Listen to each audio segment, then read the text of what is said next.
So one thing I want to ask you this morning is have you ever considered that someone is always watching you?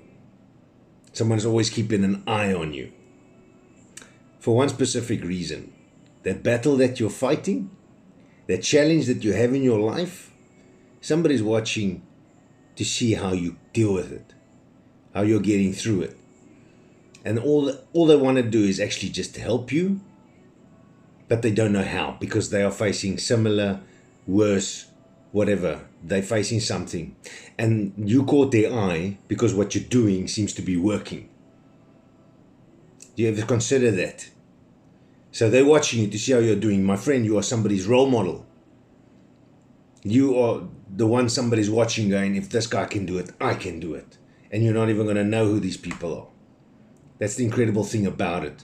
That is so why our testimonies speak out with our actions. That's why it's so important that we also learn that, you should always be evangelizing. When you are awake you're not awake 24/7, but when you're awake, you should preach the gospel, we are taught. And if you absolutely have to, then use your words. But fight your battle, my friend.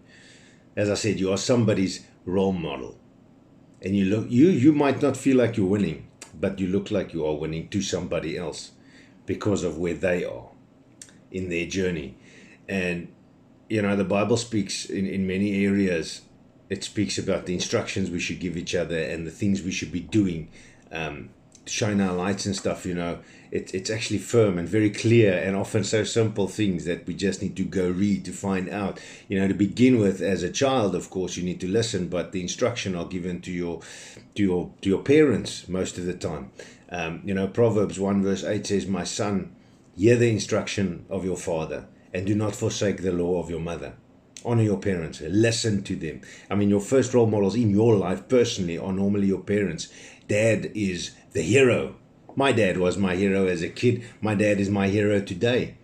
And my mom is, man, I don't even know. You want to say superhero, but it's not the same. You can't measure the two together, because the strengths and the different aspects that the man versus a woman brings into your life, especially in terms of parents, because their job is different. A mom is nurturing. The dad is the strong one. That's how they are pictured and meant to be when I grew up, at least. And I still feel the need that they need to be like that today, because as per the word, the man should be the front runner and the woman should be the intercessor. It's that level of thing. So listen to your parents. They know what they're talking about. They've been where you are, even though you might think, "Oh, what are you talking about, Dad? You don't know, Dad." Yes, Dad knows. Dad was there. It was probably worse than you were. Don't you worry. Titus chapter 2 also is a nice one, actually, where it explains like almost a different role type business. In verse 3 it says, "The older women likewise, that they be reverent in behavior, not slanderers, not given to much wine, teachers of good things." And verse 6 it goes to say, "Likewise, exhort the young men to be sober-minded." So you need to fill your role. That's what this is about. So just a couple of examples of how the differences are, so you can't be the same as somebody else. You got to be your best you, and you fight the battle your way. Yes, look to somebody else, because learn from other people. Other people, if you see that guy stumble, don't go step into the same hole. That's tough. Especially if you can see it now. So heed instruction, listen to advice, be open-minded when people, if you don't even feel like listening to somebody, my bro, just open your ears. Because people always say there's a reason you've got 2 ears and 1 mouth. You should listen twice as much as you speak, And a few examples that I found this morning for what we should be doing, how we should be going, is Matthew 5:16 says, "Let your light shine before men, that they may see your good works and glorify your Father in heaven." So that person that's watching you, shine your light. Fight with God. Fight this battle with God. Wait for the ending. You're going to find something cool in this today. Don't worry. We're almost there. So shine your light. In 1 Timothy chapter 4, it says, "Let no one despise your youth." Another translation says to look down on your youthfulness. So let no one despise your youth, but be an example to the believers in word, in conduct, in love, in spirit, in faith, in purity.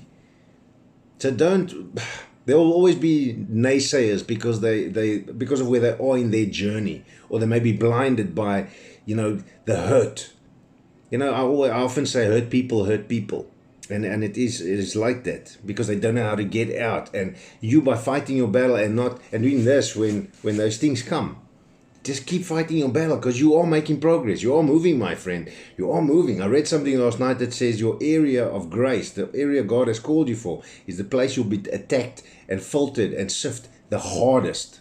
It's gonna hit you hard there because you need to be. Oh man, the Bible in a few places speaks of the smelting process that gold and stuff goes through. It needs to go through the fiery furnace to melt, and then the dirt and the ugliness of the stuff needs to be taken out, and then the smith can do something with it. It's such a nice picture to see, and I mean that burn, it's hot. It's got to burn in there, but that's part of the process, because when you come outside, you come on the other side.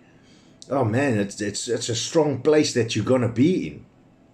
Ephesians 6, again, gives slight instruction, but this is also important for us with what I'm speaking about, was doing what you're doing because you don't know who's watching.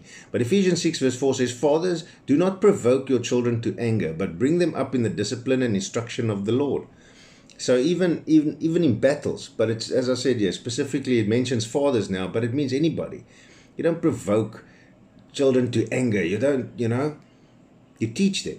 You teach them in your actions. You teach them with your words. And you're only going to learn this in the word as well, And in Corinthians, Paul writes to them again. He says, "Be imitators of me as I am of Christ." So our behavior needs to resemble Christ. You're going to get into places of stuff that you need to do that you're not always going to want to do.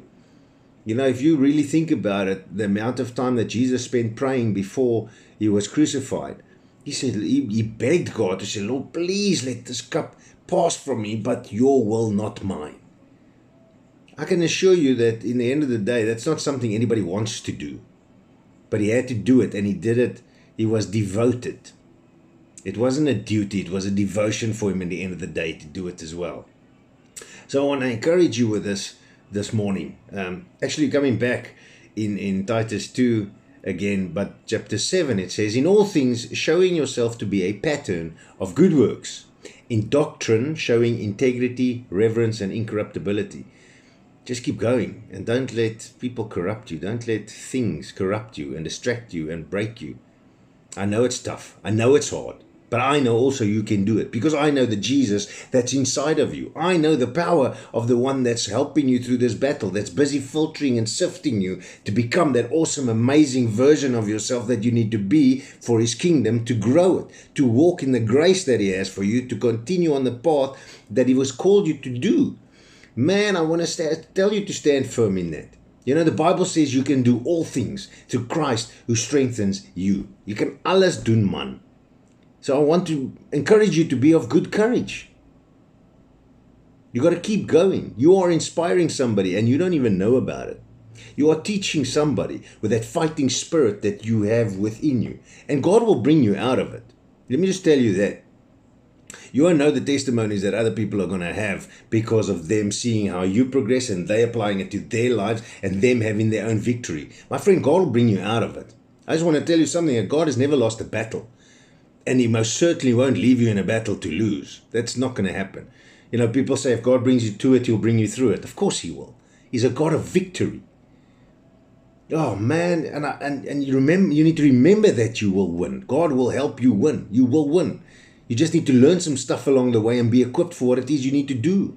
God is a God of victory. There's a reason, my friend. And that is called, there's a name for that. They call it Jehovah Nissi, which is the Lord, my banner of victory.